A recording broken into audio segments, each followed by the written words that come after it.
Sean bienvenidos a una nueva entrega de su programa Conociendo a los Santos de los Últimos Días.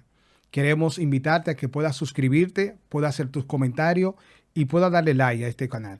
Y también poder compartir con otras personas si el contenido es de tu agrado. En el día de hoy tenemos un invitado muy especial para nosotros, que es el hermano Leonardo Domínguez, quien es el presidente del Templo de Santo Domingo. Bienvenido, presidente. Sí, gracias Elías por la invitación y me gusta el programa, tu canal, porque como dice su nombre, uno tiene la oportunidad de conocer a otros miembros que uno no había intimidado y conocido. O sea, es interesante realmente que podamos expandir eh, la personalidad de los miembros que puedan conocernos.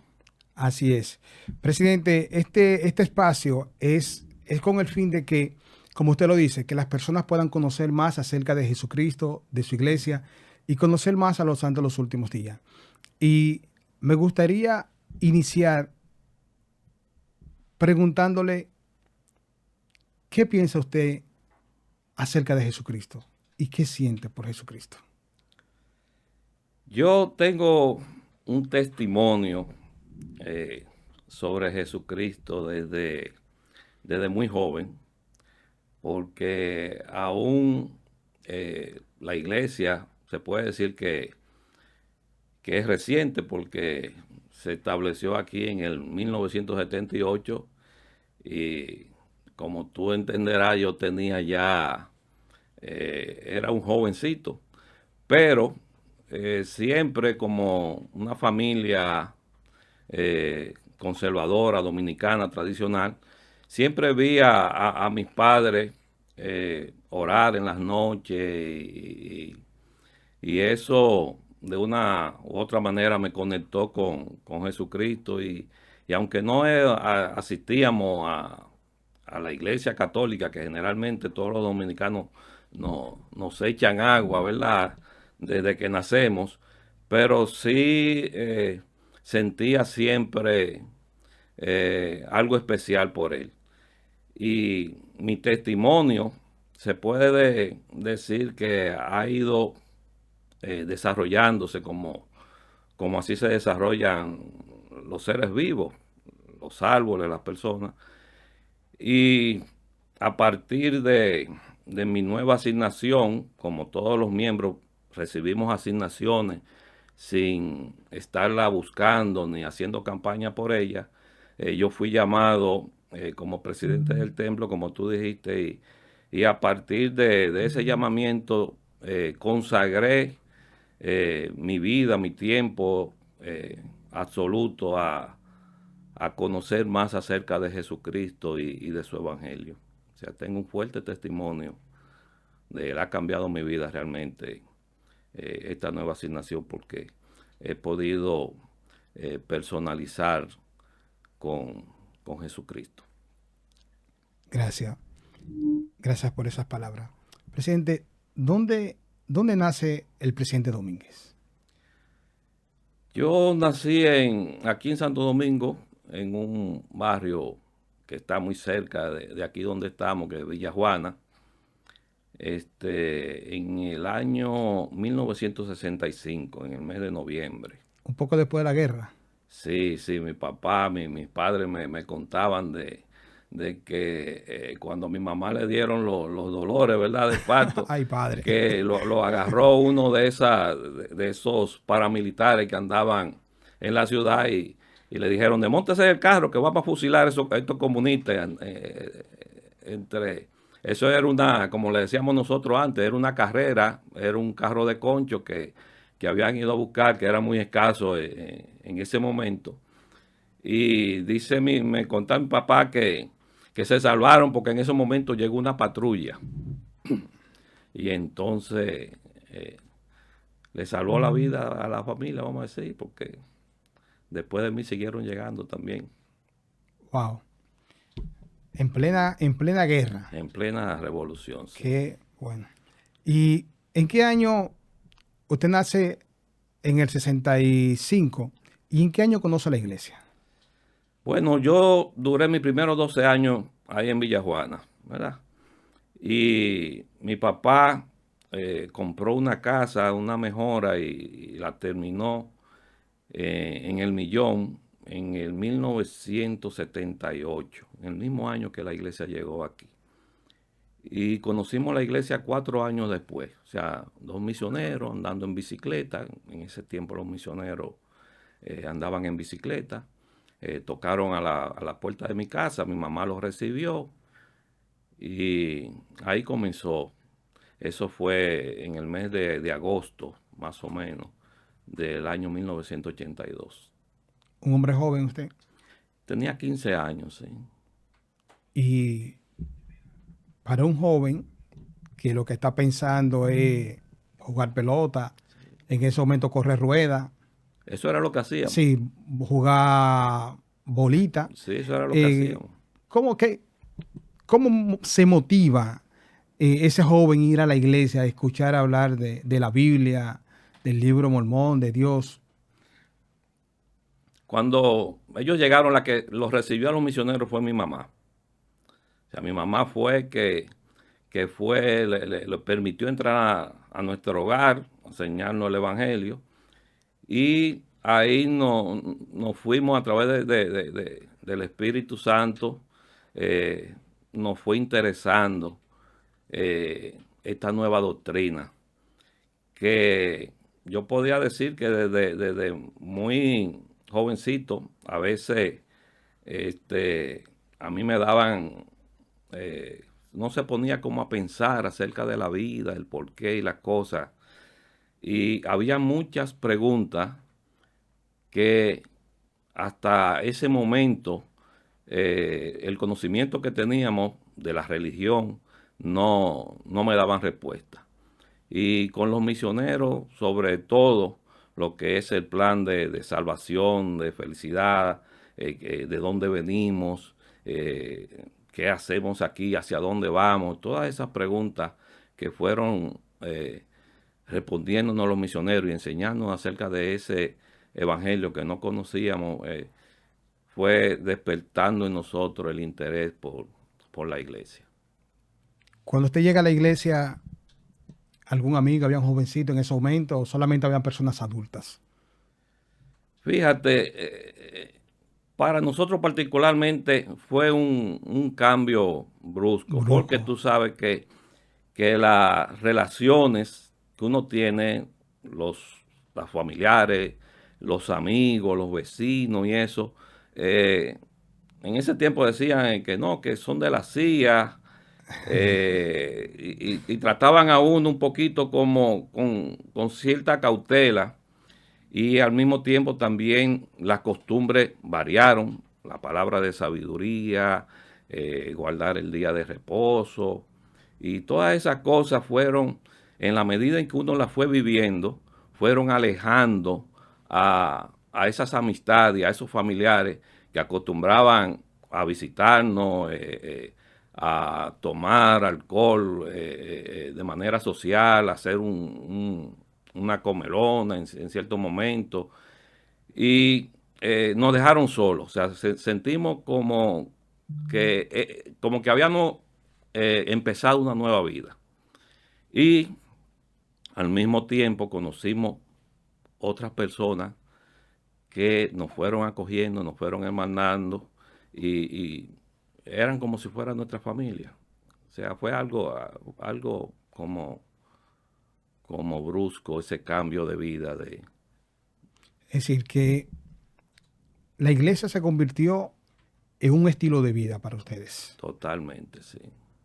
Asumieron eso como su nuevo estilo. Sí. Es decir, empezaron con nuevas amistades, claro, sin olvidar las amistades antiguas, pero siente que lo hayan recibido con tanto amor y con tanto calor, ¿eso le ayudó a ustedes a permanecer en la iglesia? Sí, sí, nos ayudó muchísimo, porque como te dije, muchas de esas amistades se alejaron, o sea, porque iban a mi casa, mi mamá era una chef, una experta cocinera, yo vengo tengo de una descendencia de chino, o sea, Ok. mi abuelo, el padre de mi mamá era chino, y mi mamá se especializó en esa comida oriental y tenía ya fama entre las amistades y eso de que ella hacía buena comida, ¿verdad? Y siempre mi casa se llenaba los domingos de gente que siempre se invitaban solo a venir y aprovechaban y se tomaban sus tragos y eso.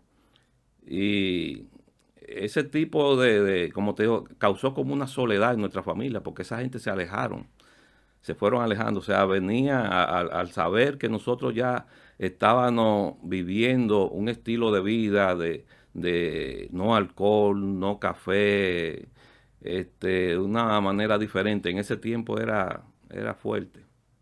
Me imagino que vinieron las críticas, vinieron la burla. ¿Qué están haciendo ustedes? Ahora ustedes se están volviendo locos eh, con esos americanos que vinieron a enseñarle. ¿Cómo fue esa transición? Sí, como te dije, las amistades se alejaron, las familias se alejaron, pero tuvimos la acogida de los miembros de la iglesia. En un momento estaba que esa era nuestra familia. Habían pocas unidades, pocos miembros en esos años. Y, por ejemplo, nuestras amistades eran los muchachos de Herrera, cuando hacíamos intercambio, los muchachos de La Paz, del 30 de mayo, que cruzaban el mirador casi todos los días para juntarnos, para intercambiar, sociabilizar.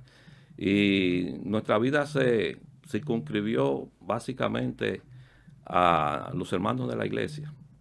Sabes que cuando yo me bauticé fue algo parecido. Yo vivía en Los Mameyes y no habían jóvenes de la iglesia en Los Mameyes. Y mis amigos estaban en Villa Duarte. Entonces yo tenía que atravesar de Los Mameyes por el Faro a Colón, todo Sí, ese camino hasta llegar a Villa Duarte, a la Francia, Los Pinos, todo eso, para ir a visitar y poder reunirme con los amigos de la iglesia. O si nos íbamos a reunir en la capilla, llegar hacia el Farolito, a las Américas 1, y poder ahí encontrarnos con ellos.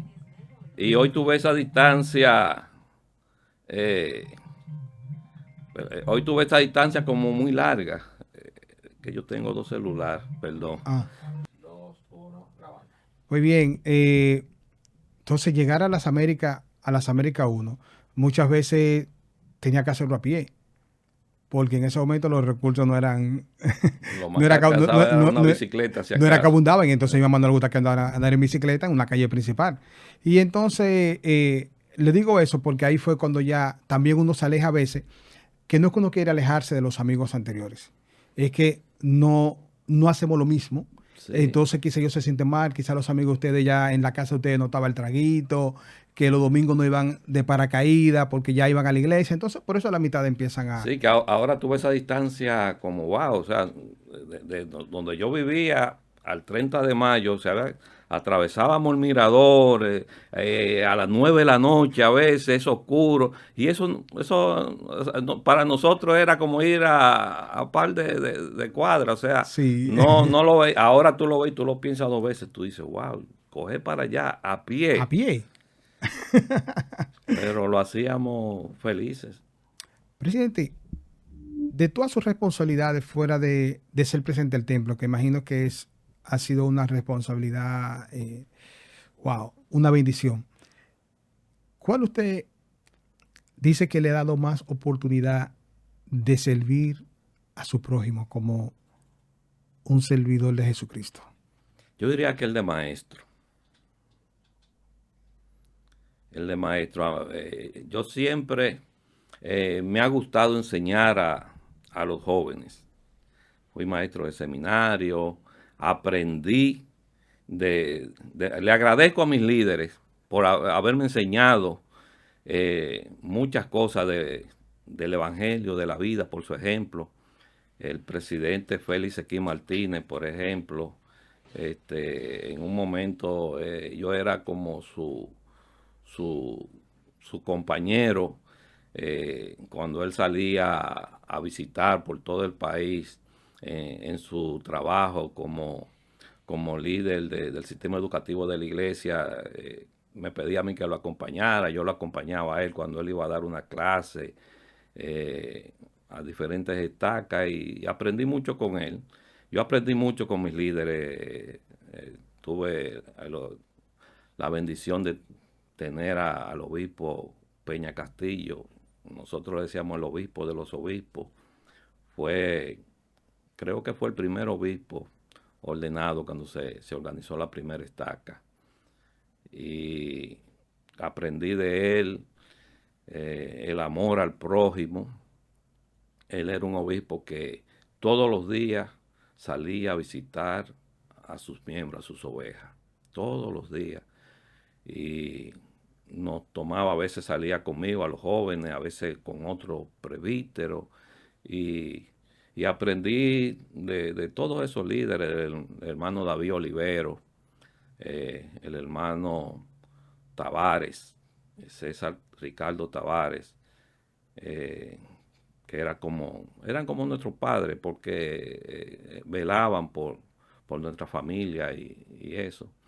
Y yo creo que la asignación y el llamamiento que más yo disfruté por eso fue el de maestro, tanto maestro dominical de las clases del sacerdocio y la escuela dominical como maestro de seminario y de instituto.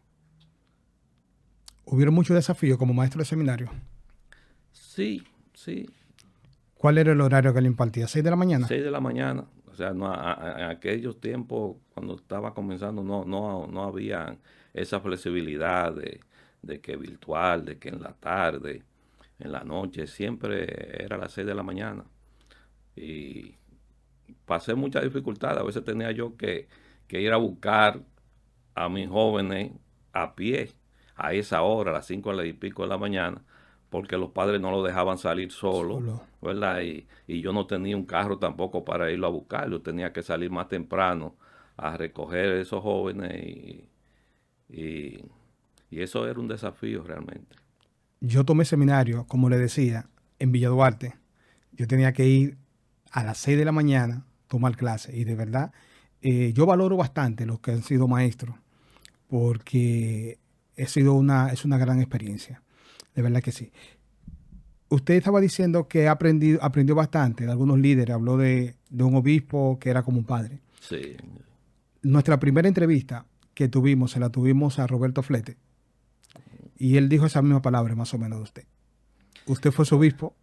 No, yo no fui su obispo. Pero estuvo muy cerca yo sí fui su líder. líder. Fui su presidente de hombres jóvenes cuando él tuvo los 12 años. Muy amigo de su padre, su papá y yo fuimos consejeros en un obispado y a veces nos poníamos a bromear, que decíamos, mira, si a mí me llaman de obispo, tú vas a ser mi primer consejero con el papá de él. Y yo le decía lo mismo y con lo mismo asumimos su familia, ¿verdad? Cuando él se enfermó y todo lo que pasó y fue como si fuera un relevo realmente con sus hijos. O sea, a Flete nos unen porque con su papá yo fui amigo de antes de conocer la iglesia a él. O sea, desde antes del papá de Flete entrar a la iglesia y bautizarse, nosotros nos conocíamos. Ok, yo imagino que esos no fueron de los amigos que se fueron, que iban los domingos, no, ese era de otro. No. Nos conocía, no era en el ámbito político. O sea, yo tenía unos amigos de infancia que eran muy PRDistas, ya tú sabes, de esos que le corre, no es roja, es blanca y ahora azul la sangre, que le corría y el papá de Flete era un activista también muy activo de la política, tú sabes, él era el tesorero del partido en la zona donde vivíamos y él era el que iba a recoger la cuota que daban los compañeros del partido para cubrir los gastos, ¿verdad? Ahora la Junta, el gobierno le asigna presupuesto y todo eso. presupuesto a los partidos, pero antes no, antes los partidos tenían que cumplir con su compromiso a través de los miembros. Y entonces ahí conocí a Agustín Flete, yendo a la casa de los miembros a recolectar la cuota del partido. Y el tío de él también, Longino Flete. ¿Quién fue que lo llevó a ellos a la iglesia? Sí, sí, él y yo Sí. trabajábamos juntos en el ayuntamiento, en una delegación municipal del ayuntamiento que había en el barrio. Y entonces a mí me llamaba mucho la atención porque el tío de Flete, Longino, era un hombre que él tomaba mucho alcohol. Tú lo veías a él mucho. Y cuando él conoció la iglesia y se bautizó, él dejó el alcohol y iba todos los días a la oficina donde trabajábamos con un libro de Mormón y con su poca nivel de educación que tenía, tú lo veías a él siempre leyendo el libro de Mormón. O sea que él fue un miembro que cuando se bautizó se entregó al Evangelio. Sí. Eso es de inspiración, cuando tú ves que quizás alguien ha cambiado su vida drásticamente, Sí, porque esos son los cambios que muchas veces inspiran. Presidente, me imagino que tuvo hijos usted, no sé, si sí, tiene una sí, sí, familia, en qué año se casó, cuántos sí, yo hijos me casé, yo tuvo. me casé en el 93. Conocí a mi novia en una actividad de adultos solteros que hicieron en la zona oriental, recuerdo, en un parque, un área verde cerca de donde está la cabeza de Duarte, el Parque Juan Eh, Carlos, por ahí. Y nada, o sea, eh, no fue que ella me flechó a mí, sino que yo la fleché a ella y le caí atrás. Y, y con el tiempo ella era muy amiga de unos amigos míos, José Castro, y José Castro trabajaba en el sistema educativo como secretario. La oficina del sistema educativo estaba en la casa del hermano Sequí. Y él iba todos los días, a veces yo iba y me sentaba con él a hablar un poco ahí.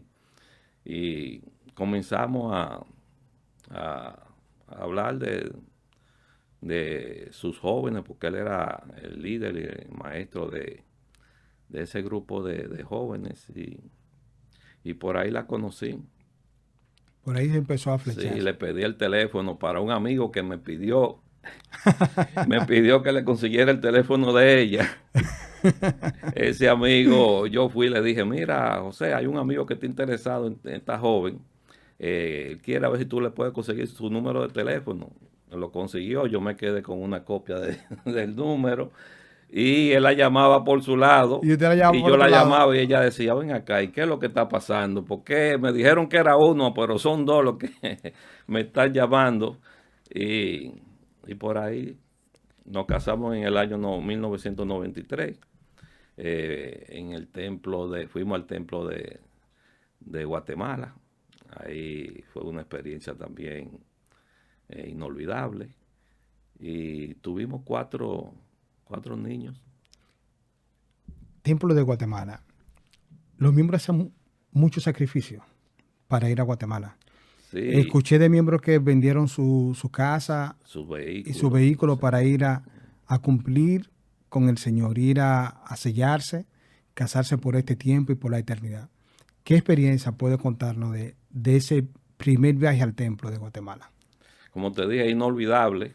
O sea, eh, ir al templo que lo veíamos muy lejos. O sea, eh, ir al templo desde aquí era un sacrificio muy fuerte.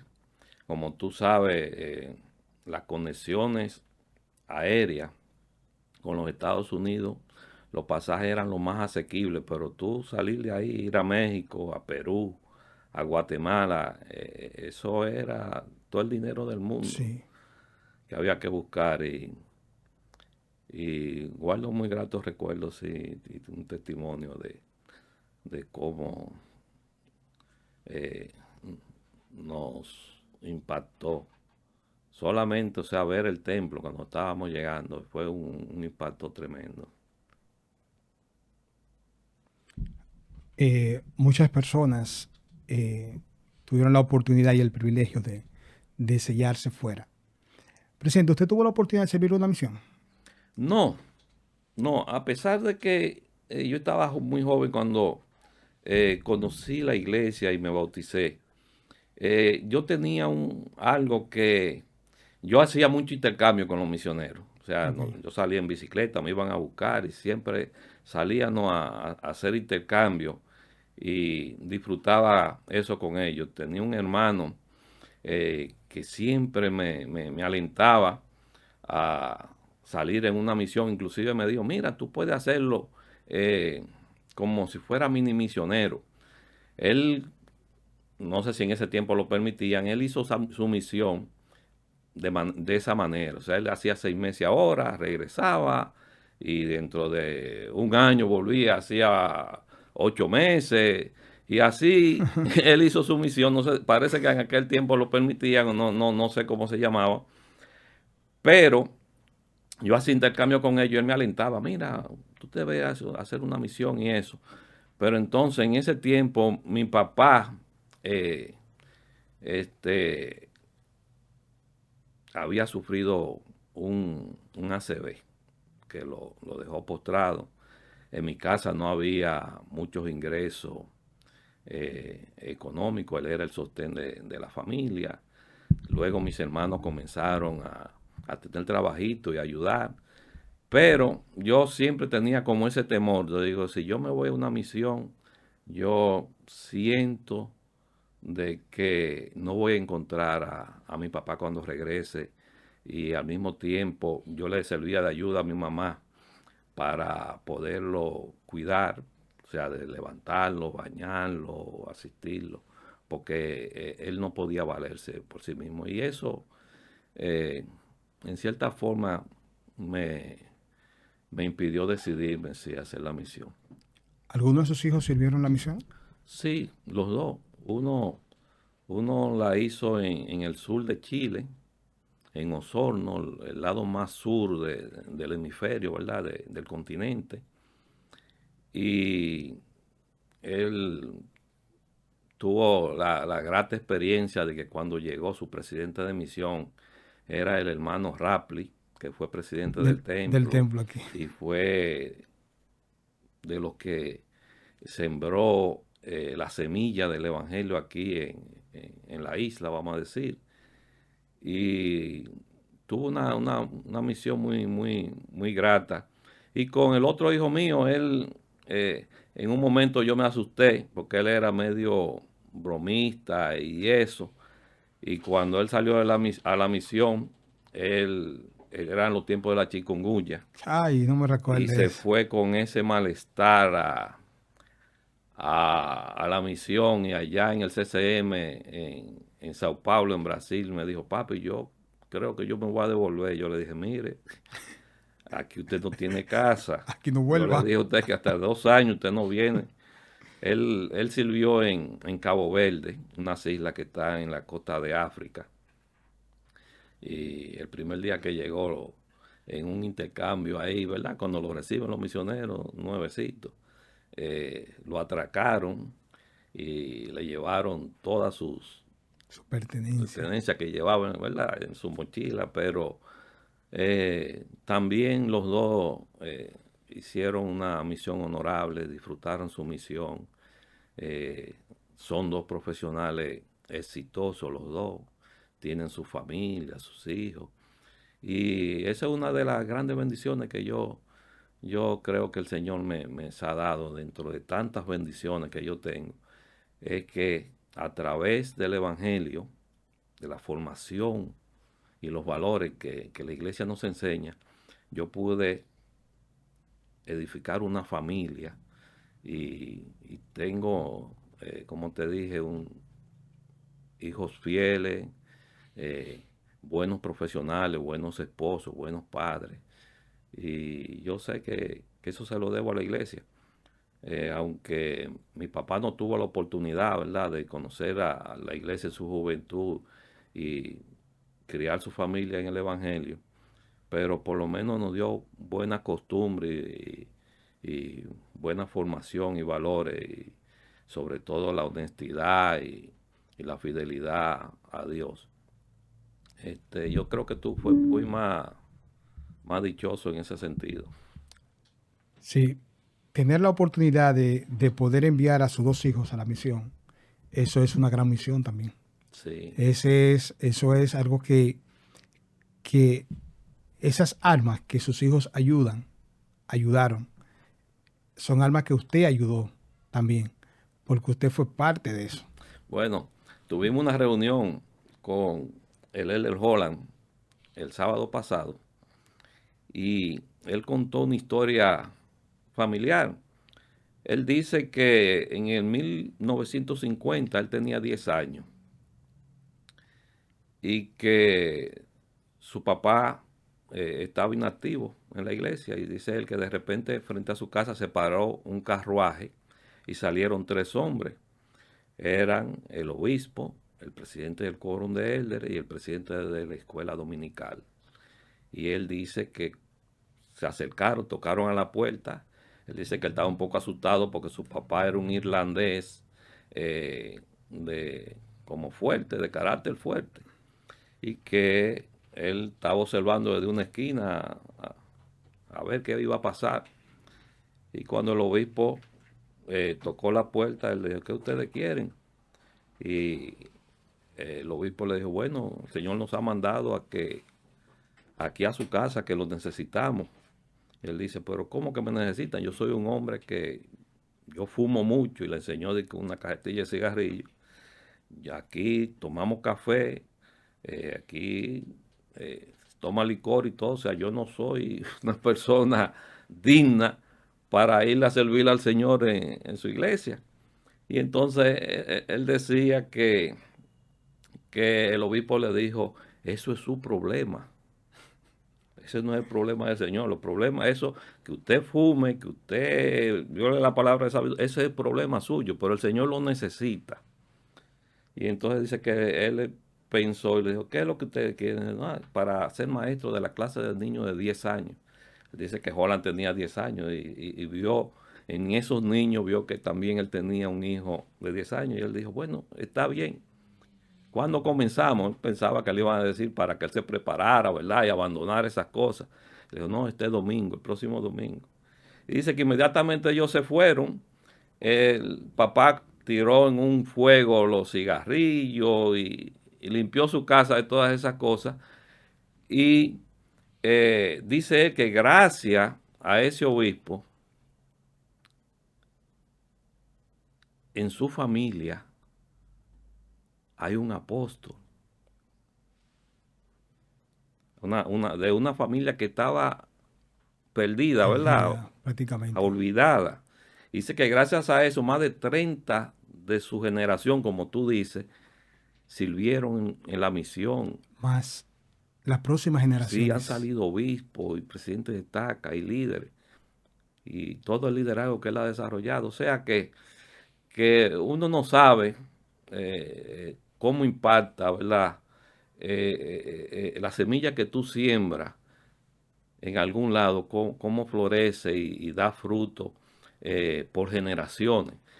Por ejemplo, a mis hijos desde pequeños, yo le poníamos la plaquita, ¿verdad?, y su corbata y su cosa, de que ellos iban a ser misioneros. Ellos no tenían albedrío al momento de escoger en servir o no una misión, porque ellos nada más tenían una solución, que era servir la misión. Ellos nunca dudaron ni dijeron: no, que eso es voluntario, que si yo quiero, que yo decido. No, porque ellos crecieron con esa formación. O sea, desde pequeño siempre: tú vas a ser un misionero, tú vas a ser un misionero. Y estaban deseosos cada vez que pasaban, ¿verdad?, un escalón, que llegaron a diácono, se bautizaron, llegaron a diácono, maestro, y estaban esperando el momento de que le entregaran su placa de misionero. O sea, ellos nunca tuvieron dos opciones. una sola, servir una misión al Señor. Presidente, si usted tuviera que decirle, su esposa vive, ¿verdad? Sí, sí. Ah, ok. Si tuviera que decirle unas palabras a su esposa en este momento, ¿qué usted le diría? Si estuviera sentada y fuera, diríamos que fueran las últimas palabras que usted le pudiera decir, ¿qué usted le diría? Mirando a esa cámara.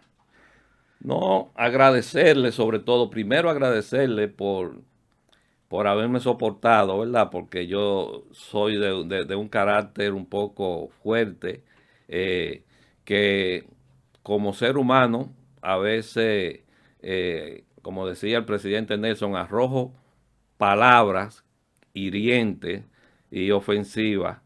Y gracias al Señor porque ella ha sido tolerante conmigo, es tolerante, me ha aguantado, me ha cuidado, ha velado por mí. Y cuando uno se arrodilla ante un altar para sellarse, casarse por todas las eternidades, eso, eso le hace a uno tener un compromiso de que, como dicen las escrituras, ya no somos dos, ya somos uno solo. O sea, lo que yo haga afecta a ella y lo que ella hace también me afecta a mí y me duele a mí. Y yo siempre se lo digo, no ahora en este momento, pero se lo digo a cada momento y a cada rato, que ella es el amor de mi vida, que le agradezco, como dije, por todo lo que ella ha hecho, por haberme ayudado a levantar una familia y tener unos hijos y formar unos hijos como los que tenemos, temerosos de Dios, con formación religiosa, que han hecho convenio con el Señor. Y le agradezco a ella por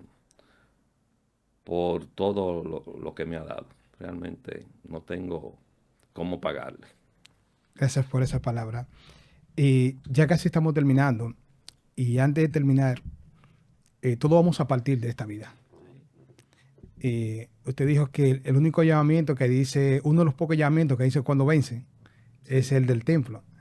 Pero nosotros no tenemos una fecha de cuándo vamos a vencer en esta vida. Pero sabemos que esa fecha está. Está, pero No la conocemos. no la conocemos. Cuando el presidente Domínguez no esté en la tierra, no esté ya vivo, ¿cómo le gustaría ser recordado?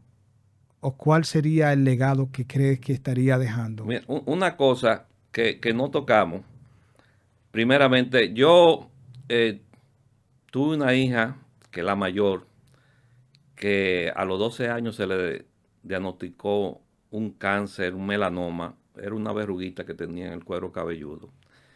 Y tuvimos luchando porque los médicos nos dijeron, mira, ya está muy avanzado y está en nivel 4 y no hay nada que hacer. El Señor se la dio y ustedes la disfrutaron por estos 12 años y Él se la va a quitar pronto. Entonces, eh, yo sentí como que me habían apagado la luz, que todo había oscurecido, o sea, sentí un dolor muy grande y comenzamos a luchar con entrar ese cáncer, aún esos malos diagnósticos que teníamos, y la tenían como conejillo de India en Estados Unidos, experimentando cosas nuevas, porque era un cáncer que era nuevo para ellos, porque no ataca a niños realmente, no es un cáncer de niños. Y me la atendieron en un hospital que no aceptaban niños y tuvimos la bendición de que ahí comenzaron. El Señor todo lo tiene establecido. Se nos fueron abriendo muchísimas puertas. Y a los 18 años, en una operación que parecía sencilla de parte de sus tratamientos, tuvo un paro cardíaco y falleció. Yo estaba aquí en Santo Domingo, ella se estaba atendiendo en Orlando y yo tuve que salir al otro día lleno de dolor a ver a mi hija, eh, que me estaban esperando para desconectarla. Y ¿Y qué te digo? Eso me hizo a mí entender, porque yo creo que todo tiene un propósito y que lo que debemos es siempre tratar de aprender de las pruebas, que son lecciones que el Señor no, se nos presentan. Y de ese caso yo aprendí de que la separación, de que yo sabía de que el Señor me la había recibido y al mismo tiempo le perdí como el temor a la muerte. O sea, yo siento de que eso es un paso y que si nosotros estamos preparados, nosotros vamos a ir a un lugar de felicidad. O sea, yo no tengo ningún temor en que tener que cruzar el velo en el momento que sea. O sea, ahora mismo, mañana, porque eh, yo sé que voy a recibir el lugar donde voy, el abrazo de mi hija, que la amo muchísimo, y de mis padres que han partido ya anteriormente. Y te puedo decir de que como la pregunta que le hicieron al presidente Nelson, que dijo hace poco, que le decían que cuál era el secreto para él vivir 100 años, tantos años. Él dice que esa no era la pregunta, que la pregunta es qué él ha aprendido en He esos 100 aprendido. años. O sea, que no es lo que tú, los años que tú has vivido, sino lo que tú has aprendido. Y yo siento de que he aprendido mucho y todavía me falta por aprender.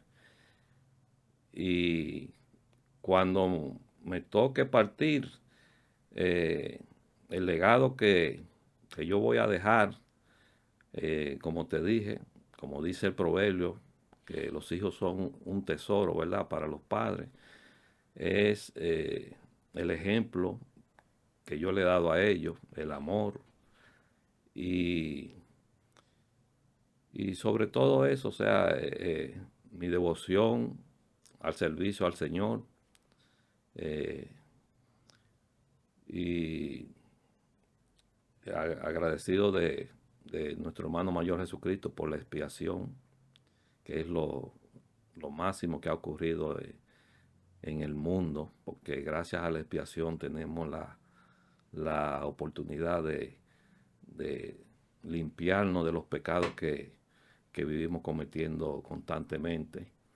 Y es la llave hacia la exaltación y la vida eterna.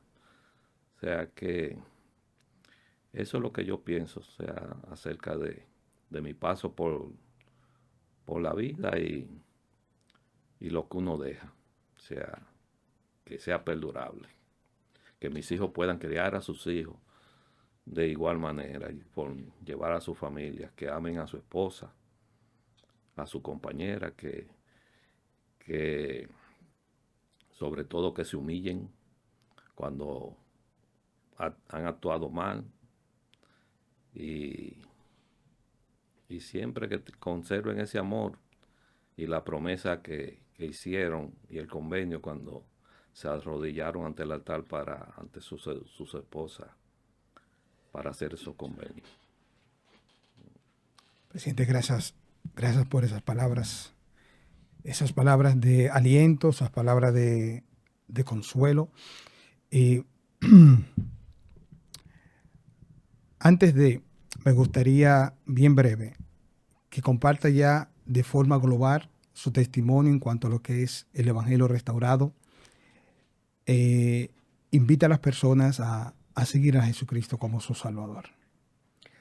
Sí, como te decía, el Evangelio restaurado, la iglesia de Jesucristo que ha sido restaurada, contiene la plenitud del Evangelio. A través de esta iglesia yo he podido conocer a mi Salvador, a Jesucristo, entender la expiación, saber que esta es una iglesia viva, porque la iglesia del Señor es una iglesia viva, que constantemente eh, está al tanto de cada uno de nosotros, sus hijos, y tiene un profeta, el presidente Nelson, que es el profeta del Señor en esta tierra, para revelarle las cosas que necesitamos para prepararnos para comparecer ante el Señor.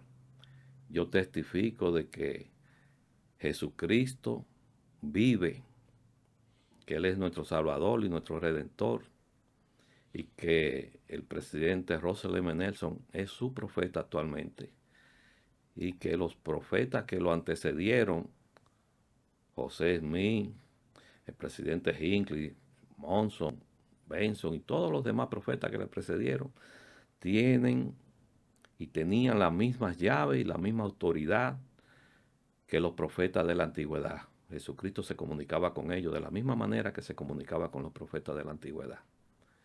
Y dejo mi testimonio en su nombre, en el nombre de Jesucristo. Amén. Amén. Presidente Domínguez, muchísimas gracias por esta conversación, por esta oportunidad que hemos estado conversando con usted. Hemos tenido un gran encuentro. Esta es una entrevista a la cual espero que las personas puedan deleitarse, puedan disfrutarla. Una entrevista muy buena. Muchísimas gracias a todos por estar aquí siempre y seguirnos. Esperamos que puedan ver nuestro demás contenido y pueda compartir este video con otras personas. Muchísimas gracias. Hasta nueva entrega de Conociendo a los Santos los Últimos Días.